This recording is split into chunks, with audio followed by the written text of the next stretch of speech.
Go ahead. Om Namo Bhagavate Vasudevaya. Om Namo Bhagavate Vasudevaya.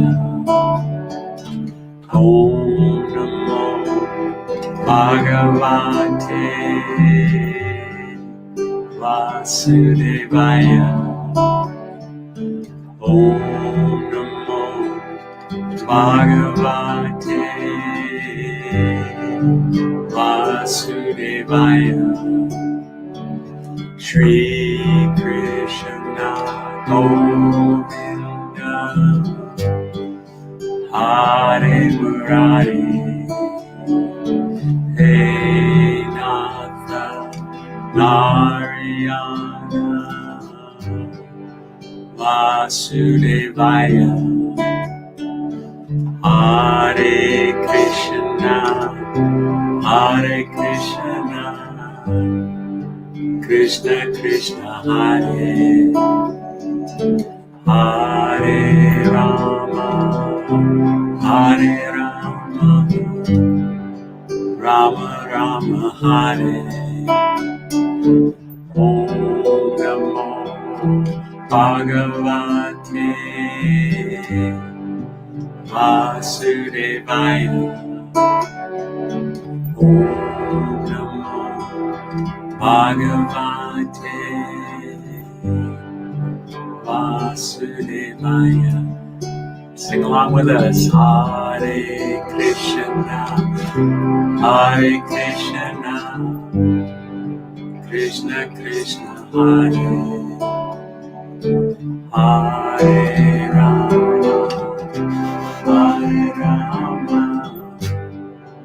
Rama Rama Hare. Come on, one more time. Hare Krishna Krishna Krishna Hare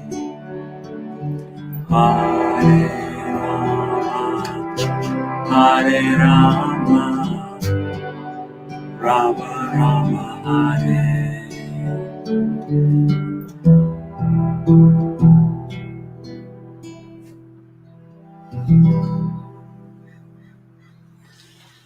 Hare Hare. So celebrating Janmasthani, the birthday of Krishna. Yes.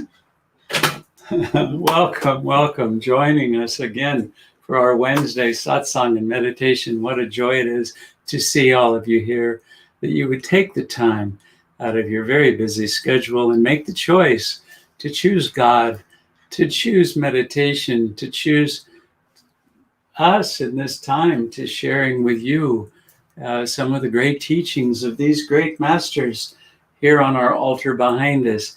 It's through them that we are serving, and through our mouths and through our hearts, the love that we can express to each of you. So namaste. Thank you again for being here. Today we have a special program planned. Our focus of the week has been on energy. And of course, many of you already know that Janmasthani began on Tuesday, yesterday, the 11th. It typically runs for 2 days. This is the birth or the commemoration of the birth of Lord Krishna. And, we're celebrating here with Krishna here, Mahadev, Bhagavan Krishna behind me, and his feminine consort of Radha here. For those who have ever gone to India and visited Krishna's birthplace in Vrindavan, boy, you'll hear that term over and over. The greeting there is Radha, Radha. And it's really recognizing the physical expression of God manifested through this great incarnation known as Krishna, roughly 5,000 years ago. And Radha is the feminine aspect of God. And of course, we realize that that feminine aspect is expressed in the material world as Mother Nature, as all things manifest. It's been known that the unmanifest, the pure consciousness of the divine, is not something of this world, although it is certainly a part of it all. But it being unmanifested consciousness can be reached only through the deepest states of meditation. But of course, we can see the manifestation of God in all things. We call this Divine Mother, the clouds, the sun, the sky, the ocean. Each of us are seeds of that material manifestation of the divine in the material form. And we'll talk a little bit about that in our satsang today, whose topic is about energy and the divine consciousness within each of us. So again, I want to thank you for joining us. If you have any questions or comments, feel free to post them in the comments section. We also appreciate any likes you choose to give. We are recording this. It will be posted on all of our social media sites. So again, thank you for being here. We're going to dive right in. I'm going to share my screen here in just one moment. Give me a second as I'm able to bring that up for each of us. And let me see. Perfect. Okay. We should be able to see our screen now. Again, I'm hoping that the audio is certainly acceptable for each one of you, and that you're able to see these slides that I'm going to be sharing. You'll see them right over here as I talk to them. As our great Gurudev had said, he who finds joy within himself discovers his body is charged with electric current, life force, prana, not from the food we eat, but from God alone. And the Bible had said, that man does not live on bread alone, but through the mouth of God. And it's that mouth of God that resides here in the negative aspect of our sixth chakra, at the base of the skull. It's through this portal that prana is said to come into the physical body. And it's through that portal that we can consciously draw that prana into our bodies. And we'll talk more about that as we dive deeply into today's satsang. Our power source is something that is referred to as the Katushka, or the Christ or Krishna consciousness center. This is our spiritual eye. It is the positive aspect of our sixth chakra. I mentioned earlier the medulla oblongata at the base of the skull and the back of the neck. This is the negative aspect of that sixth chakra. And it is within the spiritual eye that the light of our inner astral body is most easy to manifest. As we can raise our consciousness to the spiritual eye in meditation, we can have these deep divine experiences of our own divine nature. I like to call that our own portable paradise within. And so I'd like to share with you, this is one of my favorite Rumi sayings. He says, "Stop acting so small. You are the universe in ecstatic motion and nothing less." The truth is, every one of us are saints having a human experience, and often we get stuck in the patterns of our old habits, in living out our karma, the patterns often referred to as our samskars, those deep grooves that we carve into our neural pathways of our brain, our old habits and tendencies, which may not be serving our highest nature any longer. Maybe it's time to release those and realize that we are saints having a human experience. The Briha Giranyaka Upanishad, this is among the most ancient of the Upanishads from India, roughly 250 years before Buddha, as you can see, between 700 and 600 years before Christ. These great teachings were passed through to the ancient sages of India. And this is one of the original Upanishads of the 108 that have been documented. And it states that you are what your deep driving desire is. And as is your driving desire, so is your will. And as is your will, so becomes your deeds. And as is your deed, so becomes your destiny or your life.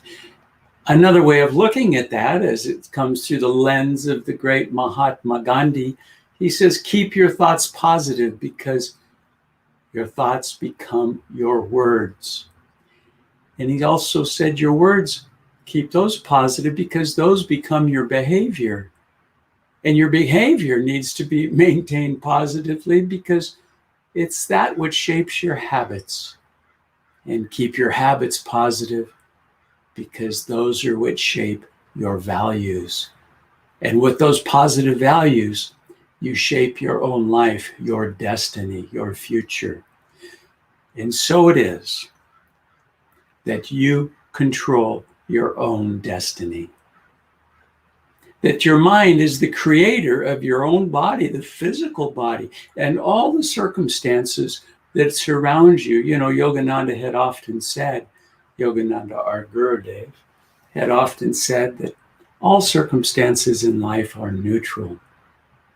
Our response to them make them positive or negative. And isn't that true? We can look at anything in life and we can make it positive or negative by how we react to it. We're controlling our own reality in that way. So it is that we should see those things that create the kind of life that we choose to live. Be very careful of the thoughts that you have. They will manifest. It's a physical law. Now, in the ancient teachings of the sages of India, it's known as karma, the law of cause and effect. Every cause has an effect. Every thought will have a consequence. That thought will create the words. The words will create the actions. The actions will create your life. And so it is. Through your thoughts, you're shaping your entire life. You want to be very mindful of the thoughts that you have. Introspection becomes significant as a technique to understanding your future, understanding your present, understanding you. And that's not to get you into fear. I feel sometimes people, when we say that, people get into fear. Oh no, what was I thinking? And then they get afraid that any negative thought would immediately manifest. And yeah, thoughts create our reality. So the introspection is important, but don't judge yourself too much. Don't punish yourself for any negative thoughts. It's just to motivate you to think in a positive way. And be aware of your thoughts. You know, I like that concept. Well, what was I thinking? That's an introspection, isn't it? That's looking at a thought and trying to understand, well, where did that come from? Did it actually achieve what I was hoping to achieve? Is it uplifting my energy? Is it making my life more rich? Is it making me happier? Is it making the world a better place? The people that I'm surrounded by, am I uplifting them? So introspection is a very important thing to do, and do it dispassionately. Yeah, practice ahimsa. One of the great yamas of yoga is harmlessness, and it isn't just about harming animals or harming external things in the world. It begins with not harming yourself. Don't destroy your own enthusiasm for life. Don't destroy your own capacity to uplift your own spirit by being too hard on yourself. And I believe that we are that. We are hardest on ourselves. I'm my own worst judge.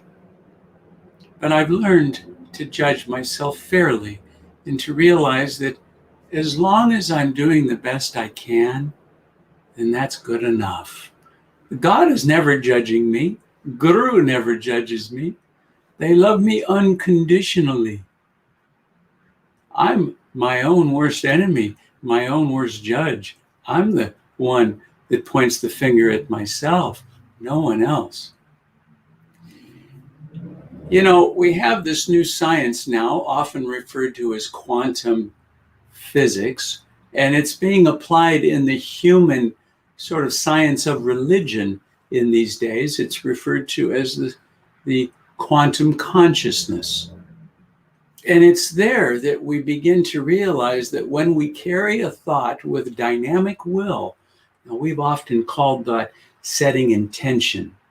So when we set an intention and we visualize that with clarity, and we add to it deep sense of feeling, what does that thought feel like? How would my life feel and be should that thought manifest? And when we connect that intention with that deep feeling of emotion, it has to ultimately receive a tangible outward form. It's another way of saying you're creating your own reality constantly. The deeper your thought is, and the more clearly you can visualize the intention set with the mind and associate it with deep feelings from the heart center, you are manifesting divine intuition. This is a wave that tunes your consciousness with the consciousness of the Creator. You are now in coherence with all that is, all that was, all that ever will be. We'll talk about coherence more tonight. And when your willpower becomes developed to that point, when you become more conscious of your thoughts and you bring them to that point between the eyebrows, the seat of highest awareness in the physical body, and you associate that intention with deep sense of feeling, you become the master of your own life, the master of your own destiny. We've known this for millennia, haven't we? I mean, it's been almost 2,000 years that we were told in the book of New Genesis, in the beginning was the Word, according to John, book 1, verse 1, and the Word was God, and the Word was with God. And we know that word to be expressed outwardly as a vibration that sounds like Om. And that the vibration of all creation emerged from the infinite stillness of pure consciousness.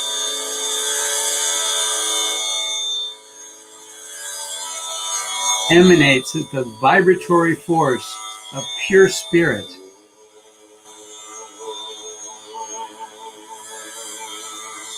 And just for a moment, close your eyes and lift your gaze at the point between the eyebrows and mentally, outwardly or silently, chant Om with us.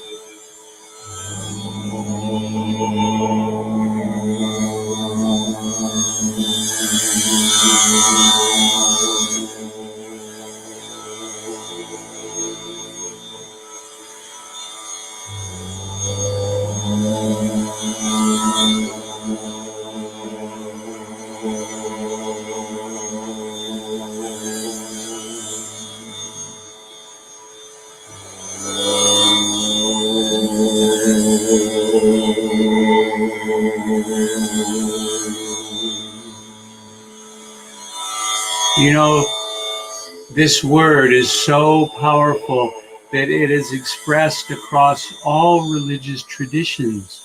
You look in the Vedas, it's expressed as A-U-M, the three characters representing the triad of creation, Akara for A, of life, Mother Nature, all things manifest physically in life, Ukara, you, and finally, the reabsorbing back into spirit, the destructive force, death, not in a negative sense, but reabsorbing back into the source. Makara, or M, A-U-M, carries with it an acronym of deep meaning, and in the West often referred to as O-M, Om. Tibetans chanting Hum, H-U-M. Christians saying Amen. Muslims saying Amen. All of them expressing the ultimate truth of Sanatana Dharma, the universal religion, that Om is the vibratory force emanating from the unmanifested into the manifested. It is the vibration representing a fundamental principle of our plane of existence in life, that energy, which is a vibration, manifests form, physical, material reality. The law of attraction itself is all about vibration. It's about your thoughts emanating as a vibratory energy, your ideas, your very essence of your nature, your being, that you can draw to you whatever vibration you are emanating through your thoughts, through your words, through your actions, through your very being. Your emanating vibration will attract exactly what you want, and oftentimes what you may not want. You want to be careful what vibration you're putting out there, because the law of attraction is a material law. And I could show you something. I'm hoping that this is going to display for you.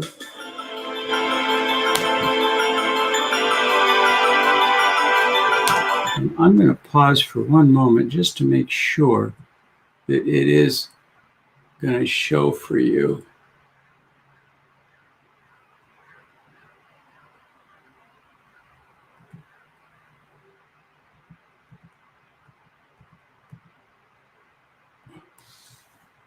Okay, let me see here. I'm going to go back here.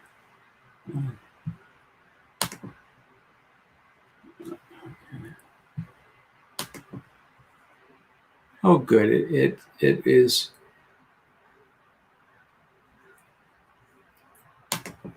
It is sharing. That's a good thing. Just wanted to make sure it was sharing appropriately, the right screen. So I'm going to go back into that screen. Bear with me for one moment. And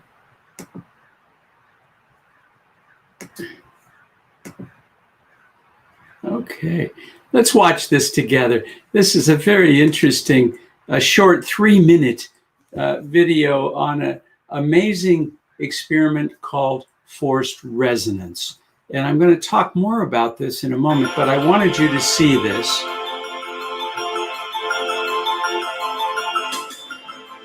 This is a simple experiment done many times in labs around the world. They're taking a what is a frequency resonator, a machine you can see here that generates frequencies, in this case showing 100 hertz, and it's vibrating on a metal plate upon which they put some sand, small particles, so the sand can move. And as they increase the frequency, the sand magically takes forms. You'll notice here, 345 hertz.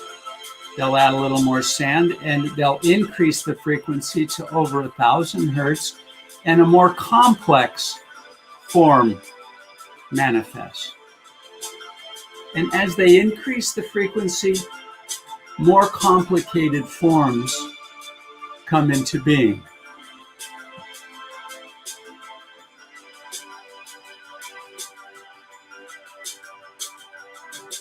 Imagine your thoughts being frequency and emanating that vibration out into the material world and forming a reality.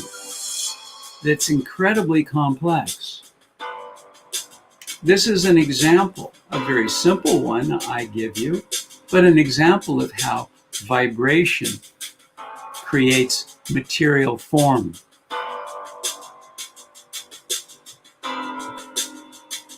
And so it is that I'm going to stop that and come back in with you.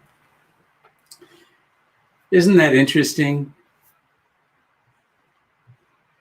I want to check in just for a moment. I see, oh, good. Nice.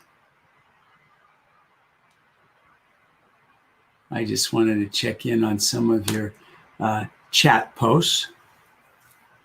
Wonderful to see all of you here with us today.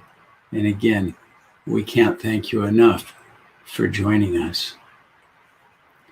I'd like to ask, before I continue, I would like to ask for any of you that have joined us in this live satsang by going to Anke and my new website and seeing the stream live from our website. If that's the case for you, would you mind chatting in that chat window and telling us what your experience is? Is the video good? Does the sound come across good? It would be wonderful. Oh, Kimberly, what a great message from you. I want to share this with everyone.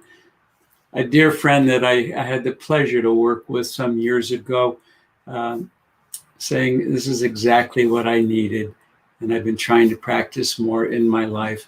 Well, good for you, Kimberly, and good for all of us that we can do, as Kimberly is suggesting, practice more yoga in our lives and learn that we are in control of our own happiness.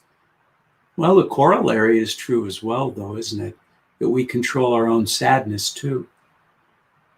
And so make the choice to be happy. And as the great Dalai Lama had once said, choose happiness because it just feels better. I always loved that. I'm going to go back to my slides here as we continue to share some of these ancient teachings with each of you. So as I bring my slides back up, please bear with me.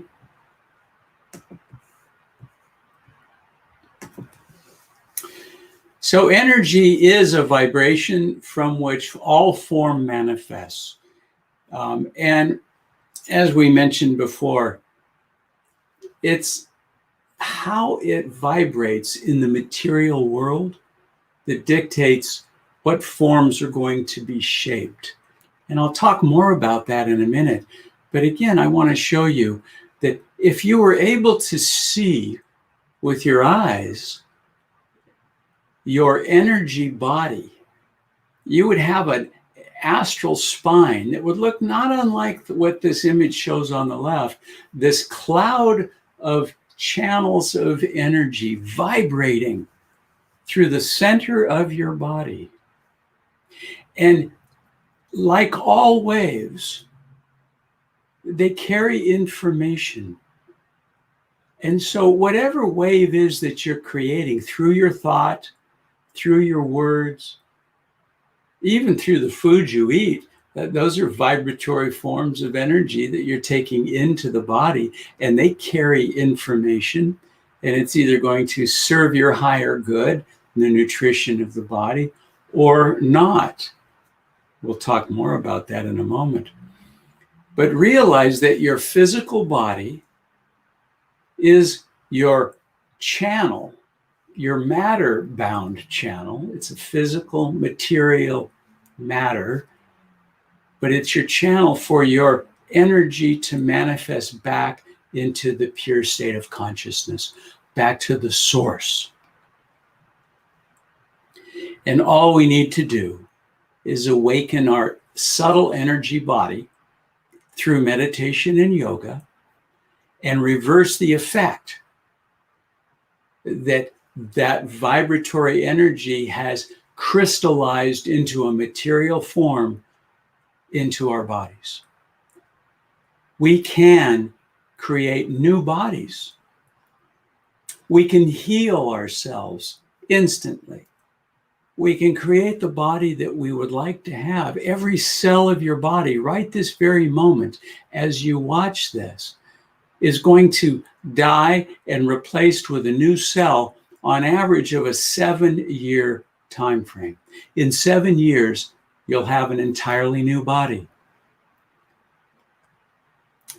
So I'd like to talk briefly about energy and magnetism because it's important to understand. And this is material science. This isn't just the science of religion or mystical science, although it's been talked about for 5,000 years.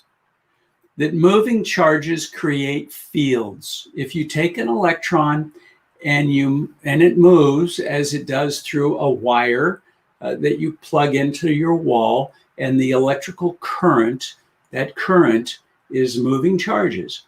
Well, it generates a field.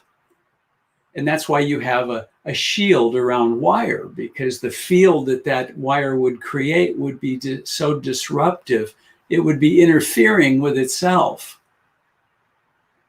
There's a right-hand rule, it's called in physics, that if you were to point your thumb in the direction of the flow of electrons or the flow of current, your fingers would wrap around that direction and it would show you what kind of magnetic field is being created. Moving charges create fields. And the field is either going to be clockwise as viewed, well, from above, or counterclockwise. And it takes motion to activate energy, because without motion, energy can be unmanifest. Now, we call that consciousness. Before this material world was formed, as it said in book 1, chapter 1 in the New Testament of John, in the beginning was the Word. Well, that was the beginning of material form, a word or a vibration that crystallized into varying forms that formed our entire planets, our bodies, our cosmos. But before that, it was just potential. It was unmanifested. But when it began to move, it became kinetic energy or realized manifested energy. And just like in a battery, if you were to hold a battery in your hand, is it expressing the voltage that's inherent in that battery? Of course not. It seems inert because there's no connection to create a flow of electrons from that battery until you complete a circuit. And by connecting a wire to it, and that wire to, in this case, a simple circuit to a light bulb, then the energy of the battery can be transmuted into light. So you've taken potential, unmanifested energy, and by freeing the electrons to move, creating motion, in other words, vibration, you have activated that energy into realized, manifested form, in this case, light. Well, our bodies are no different. Our bodies are made up of many, many, many circuits. In the ancient tradition of India, each circuit is referred to as a nadi. And it's been said that that channel, or that wire, if you will, not a physical one, but a virtual wire, that nadi, there are 72,000 of them that make up your energy body. Now, we're able to measure your energy body today. We have instruments in the biological sciences that are sensitive enough to literally measure the magnetic field of light emanating from your own cells of your body, the photons, and it's called a photometer that is able to measure the very low level power, very low level light, but it's there and it knows that your body isn't just material, it's light, it's energy. And it's not just physically bounded in the small shape of your material body, but it expresses itself out for quite some distance. So your body is actually a field of vibratory energy. The Sanskrit word for field is kshetra. And it's interesting, isn't it, that in the ancient tradition of India, there is one of the ancient books, the Mahabharata, and the main chapter of the Mahabharata, or a segment of it, is called the Bhagavad-Gita, often referred to as the Hindu Bible. It's really the primer on life. And it's the story of Lord Krishna speaking in conversation with what was represented as a great disciple, a devotee, whose name goes by Arjuna. And it's the conversation with God, and God giving advice for a well-lived life. Well, of course, like all humans, we are faced with the good and evil. We're faced with everything that's wonderful and everything that's horrible. And it all coexists within each of us, our dark side and our light side. And it's the battle of good and evil within each of us that we face in life, isn't it? Well, the Bhagavad Gita is the story of that battle.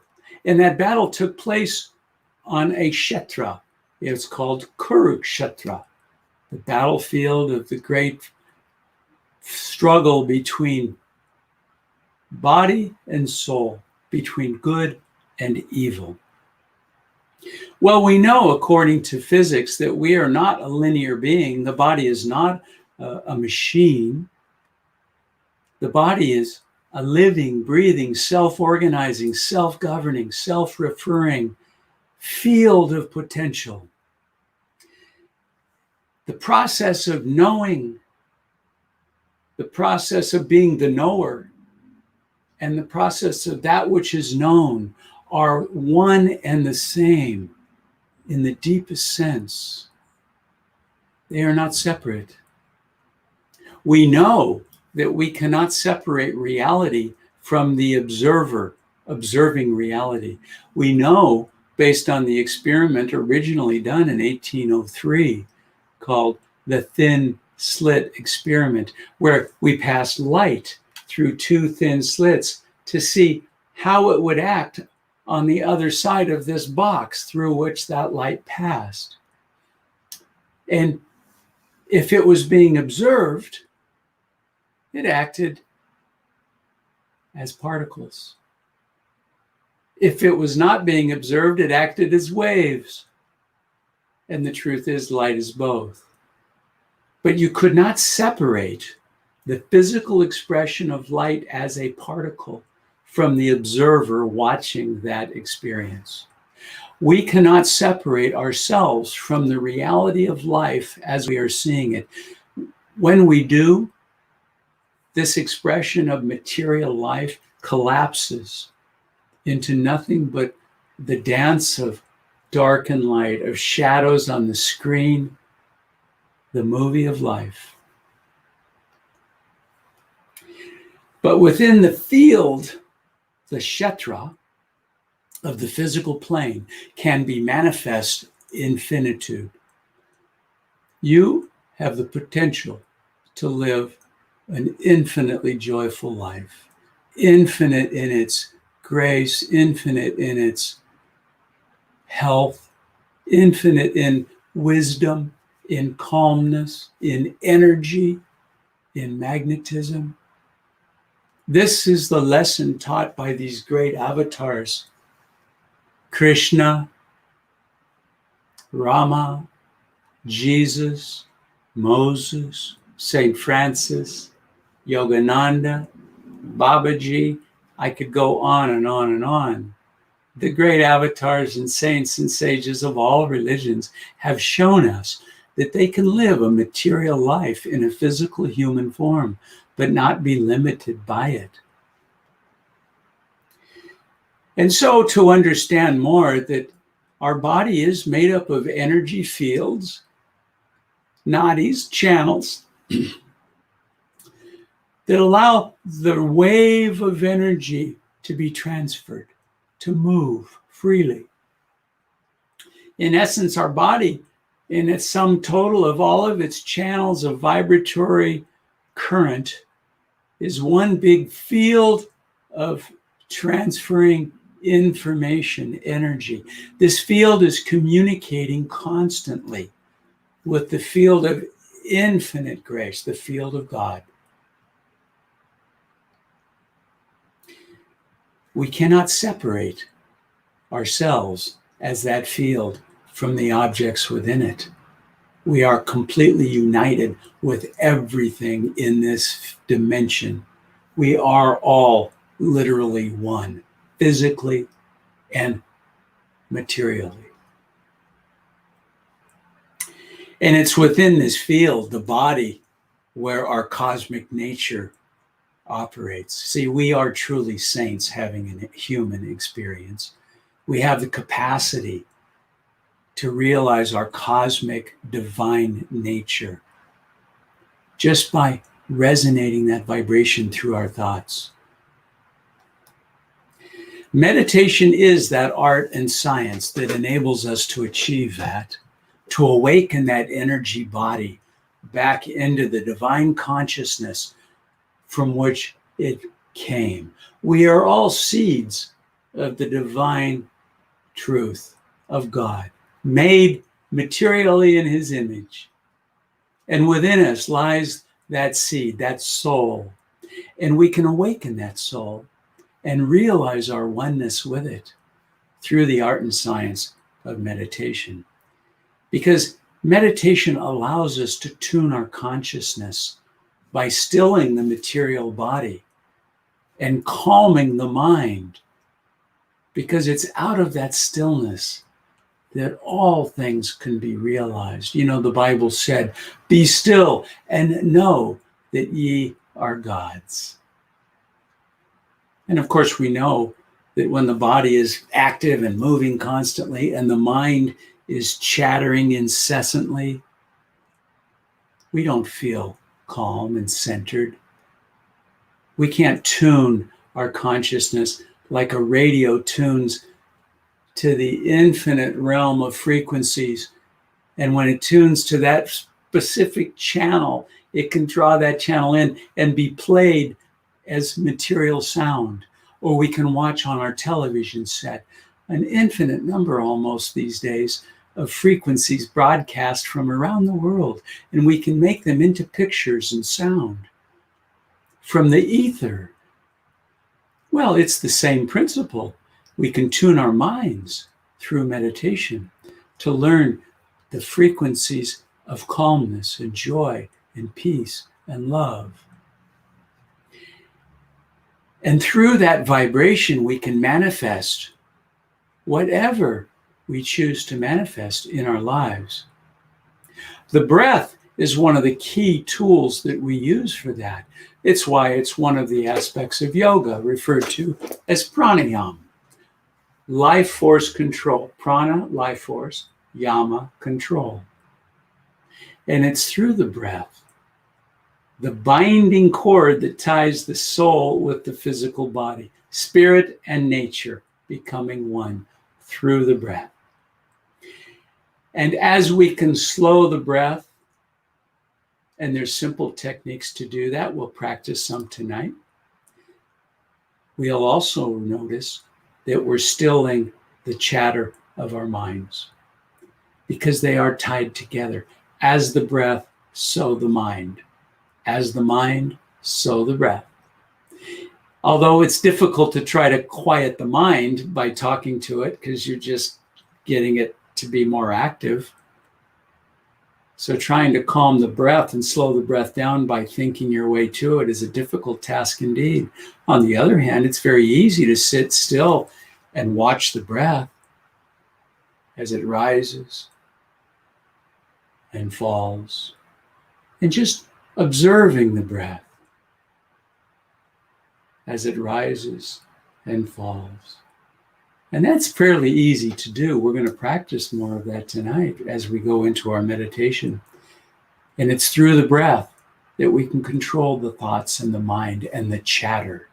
And that's why It's so important. Why Patanjali, the great sage of India, who gave us yoga as we know it today, and wrote the Yoga Sutras, had said in the second sutra, yoga is the neutralization of the chatter of the mind. There's something we know in physics and in engineering called sympathetic vibration.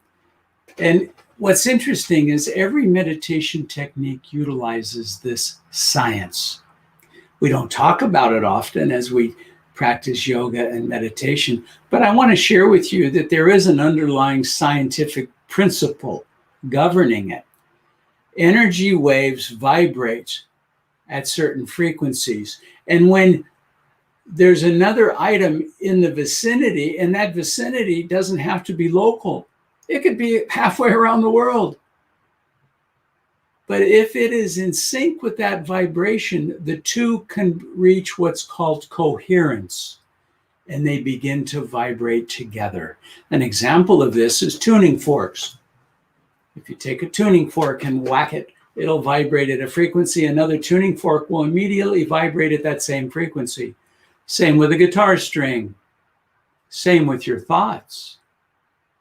If you send a vibration of joy and love out into the universe, joy and love will be attracted back through sympathetic vibration, and you'll create coherence in your life, an attunement to a state of consciousness that you deserve to enjoy, the state of calmness, of joy, of bliss, of peace, of love, all resonating frequencies, resonating waves, carrying information instantly across this dimension, touching everything simultaneously.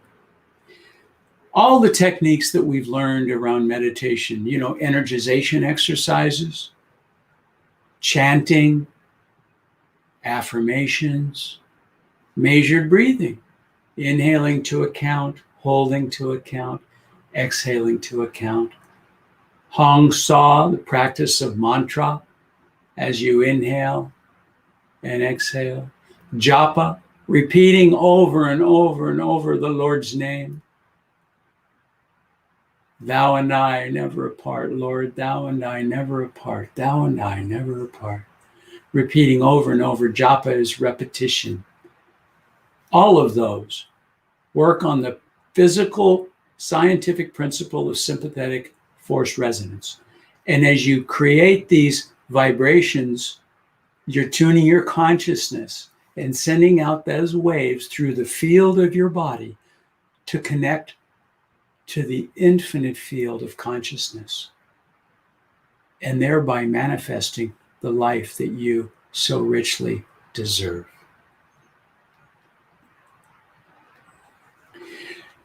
Everything else is vibration.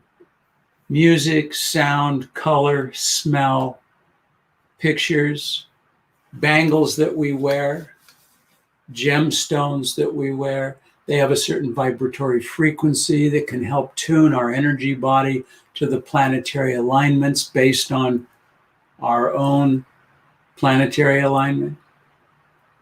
Altars that we keep in our homes, the altar we keep in our own heart, the food that we eat.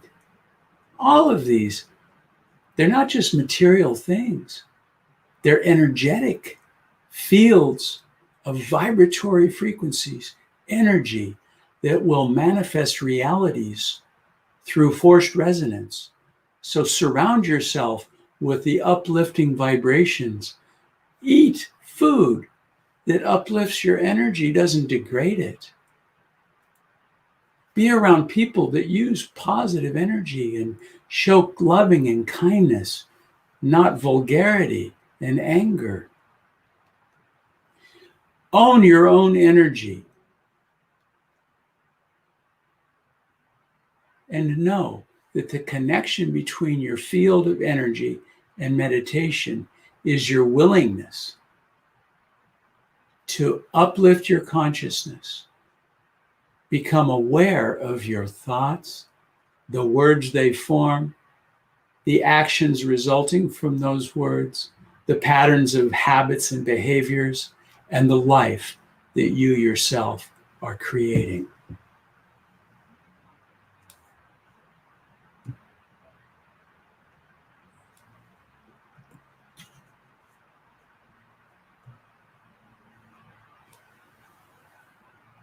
Jai Guru.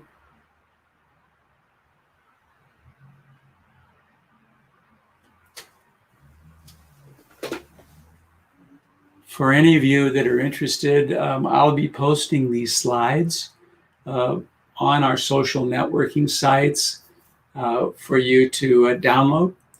They'll be available in the next 24 hours. I welcome you to share them freely with anyone, as I hope you will share the recording that we'll have posted on Facebook, on LinkedIn, on YouTube, on our website at caseyandonka.net, our new website. It's just been amazing to share this with all of you and to see many here. You know, Steve, I know you're now in New Jersey, and Jan up north. I'm happy to see you were able to join us. Shoshana, Kim, Sumaya. I mean, what a great blessing. People from around the world joining us here today. And with that, we're going to go ahead and enjoy about a 20-minute meditation. We'll begin with a chant and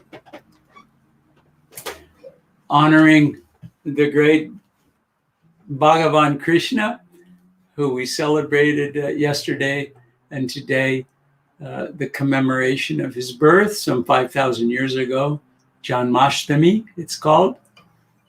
And so this chant, Om Namo Bhagavate, is really calling out to the Lord, Bhagavate. I thought you were going to chant Hare Krishna. Oh, well, it does have yeah. Hare Krishna as It a part does. of this chant. It So does. we will Okay. be, part of this is recognizing the life of Krishna. You know, Krishna's father, Vasudeva, is referenced in here. Nanda is also the parents who had raised Krishna as a little boy in Vrindavan. In India. What a precocious young little boy he was. The story of Krishna is a beautiful story, by the way. I would encourage any of you to become closer. He is just the embodiment of pure love. And when it comes to feeling that in the world, boy, of course, so is Jesus. So if you feel tuned to Jesus, by all means, Jesus and Krishna were one. United fully. One represented the ancient original teachings of yoga, the union of our consciousness with the source of that consciousness. And the other represented in the West, as Jesus did, the original teachings of Christianity, which basically told us to love ourselves, the God within us, and love our neighbors as ourselves. The two basic rules to live by. And what great rules to live by they are. So chant with us. Yes.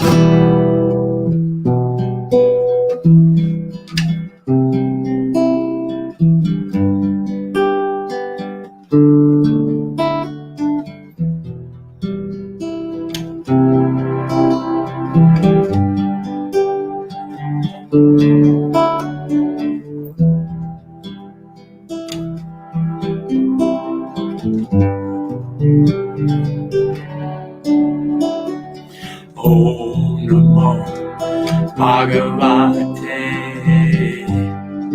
Vasudevaya. Om Namo Bhagavate Vasudevaya. Om Namo Bhagavate Vasudevaya. Om Namo Bhagavate Vasudevaya. Feel free to join in. Om Namo Bhagavate Vasudevaya. Om Namo Bhagavate Vasudevaya Shri Krishna Govinda Hare Murare Eknath Narayana Vasudevaya Hare Krishna Hare Krishna Krishna Krishna Hare Hare Rama Hare Rama Rama Rama Hare Hare Hare Hare Krishna Krishna Krishna Hare Hare Rama Hare Rama Rama Rama Hare Hare Hare Hare Krishna Krishna Krishna Hare Hare Rama Rama Rama Hare Hare Krishna Krishna Krishna Hare Hare Rama Hare Rama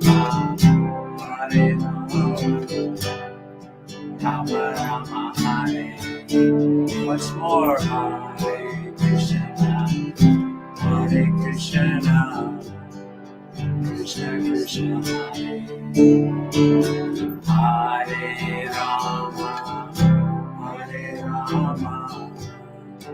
Rama Hare. Om Namo Bhagavate Vasudevaya Om Namo Bhagavate Vasudevaya. Deeply inward. Om Namo Bhagavate Vasudevaya. Om Namo Bhagavate Vasudevaya.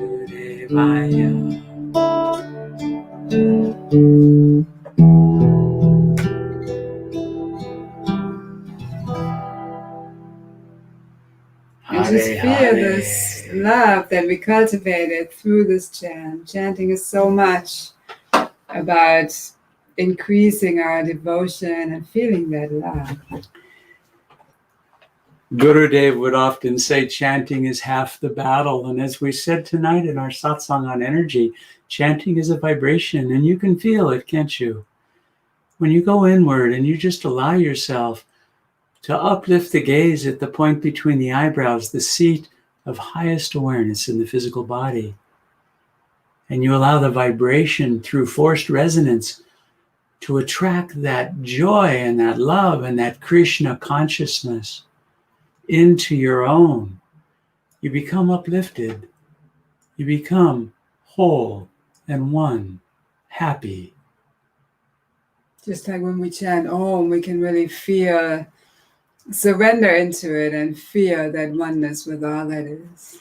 And so we practice these things, don't we? And for the meditation, feel free to dim the lights like we will and sit in a comfortable position with your spine straight, shoulders rolled back, heart open.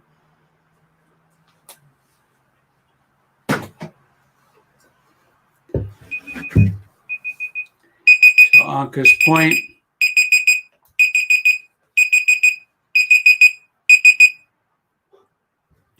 we'll take that chant into meditation for, about 14 minutes or so. So do give yourself a chance to just relax the body. You know, it often helps to inhale through the nostrils twice, a short followed by a long. Sounds like this. And at the top of that, hold the attention at the point between the eyebrows while you tense every muscle of the body, the mouth, the tongue, the toes, the buttocks, the belly. Just tense and vibrate all the muscles. And then when you need to, exhale through the mouth. Again, short followed by long. And relax every muscle in the body. Let's do that again. Double breathing. Inhale. Tense and vibrate every muscle of the body. And exhale. Relaxing every part of the body completely. Inhale again. Tense and vibrate. And exhale.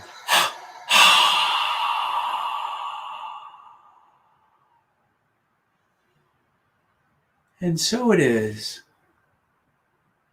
that you can do that a couple more times if you feel the need, but go inward, relaxing the body completely. Try to sit upright, keeping the spine perfectly erect, the hands uplifted and resting comfortably near the junction of thigh and abdomen, keeping the chin level with the floor and the gaze uplifted to the point between the eyebrows. And in that beautiful meditation asana, draw your gaze inward and begin to observe your own body breathing without any attachment to it, without trying to control anything. Just observing your own inner body, and see if through that observation you can find any part of your body from the toes to the crown of your head that might be uncomfortable or holding tension. And if you find that tension, take a deep breath and draw that energy into that part of your body, creating space. And as you exhale, release that tension out into the space surrounding you. And just take a moment now, a minute or two, to ensure that the body is perfectly relaxed, so that whatever energy you are ready to manifest tonight in your meditation can freely flow through all channels of your astral spine. No blocks, no obstacles.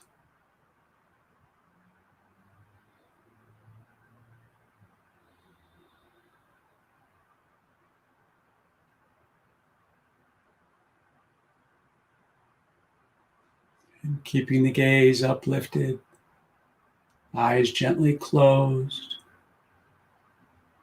breath flowing comfortably without forcing it. And as you begin to feel the body calm more, you'll sense the mind is calming down, the breath calming down. And now together, let's practice this pranayama called measured breathing. We'll inhale calmly to the count of 6 or 8, 10, whatever's comfortable for you. Each count should kind of go like this: 1, 2, 3, 4, 5, 6. It's kind of like 2 counts per second. And so as you're mentally counting to yourself, inhale to a count that's comfortable. And when you've reached that top of that inhalation, just hold the breath as you lift the gaze to the point between the eyebrows and count to the same number. And when you reach that number, then begin to exhale to that same count. So if you're inhaling to 6, hold the breath for 6, and then exhale to 6. So we'll practice this measured breathing together for the next few minutes. Inhaling.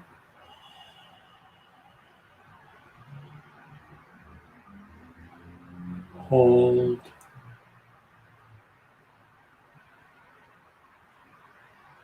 And exhale.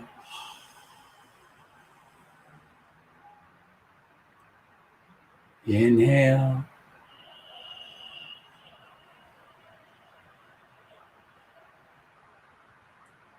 Hold. And exhale.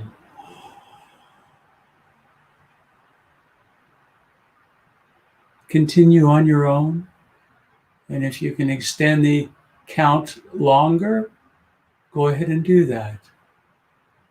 You can do 10, 15, 20. Just keeping the inhalation breath the same as the hold and the same as the exhalation. Measured breathing. Continue to practice that for the next couple of minutes in silence on your own.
Notice how much more relaxed and calm your mind is.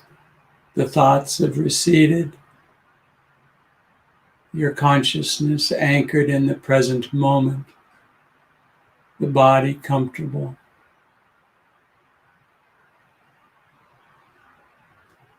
And now we'll practice a mantra with our breathing. As we inhale, observe that breath with your inner gaze lifted at the point between the eyebrows, and mentally and silently say to yourself, I am love. Inhaling, I am love. Exhale, I am love. Inhale, I am love. Exhale, I am love. Inhale, I am love. Exhale, I am love. Continue with this practice on your own, and mentally and silently, repeating that mantra of love with each inhalation and exhalation breath. Keeping the gaze uplifted to the point between the eyebrows, sending that vibration, that field of energy into the infinite realm of consciousness, and drawing all love into your body, into your life, into your world.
And now let's take a moment in releasing all techniques. Just give yourself a moment to give thanks to your own divine nature, that God within you, your own portable paradise that you have grown so close to in this meditation. And with your gaze uplifted at the seat of highest awareness, the spiritual eye, give thanks of gratitude for the grace that's bestowed upon you.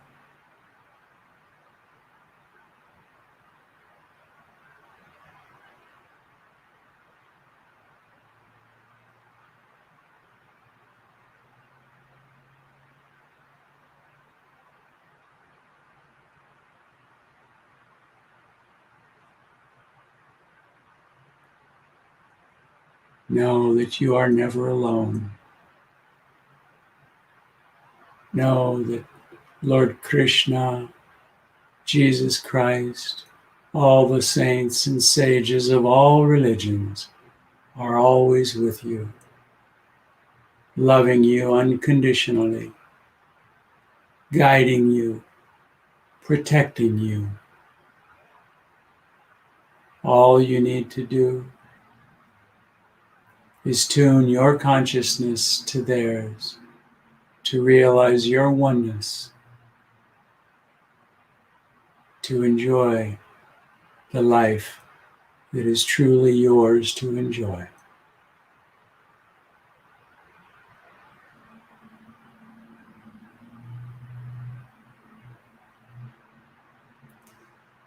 And now let's use this superconscious energy that we've created and use it for the benefit of others. So visualize at your point between the eyebrows now anyone in your life that may be in need of healing or happiness or joy, and see them surrounded with your healing energy and light. Feel them as being happy and healthy and fulfilled in that light, in that consciousness.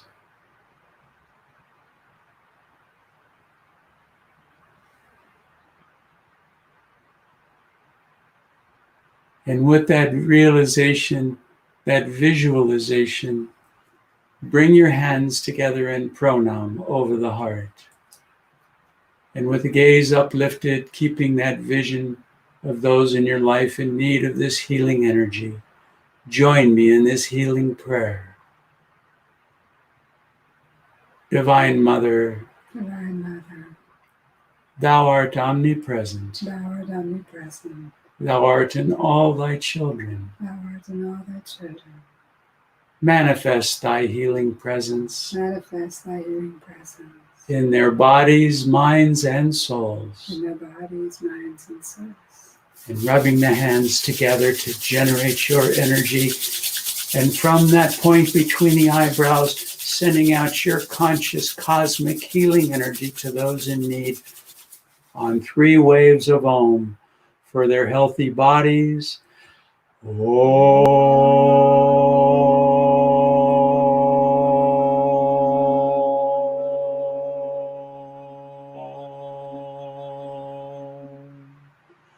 For healthy minds.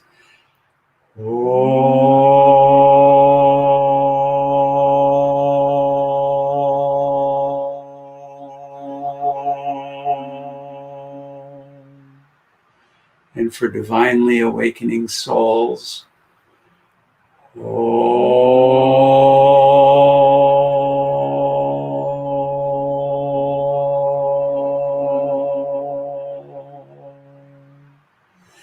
And on one final Om, let's send out love and light to all living beings on this planet, that they too may know that they are never alone.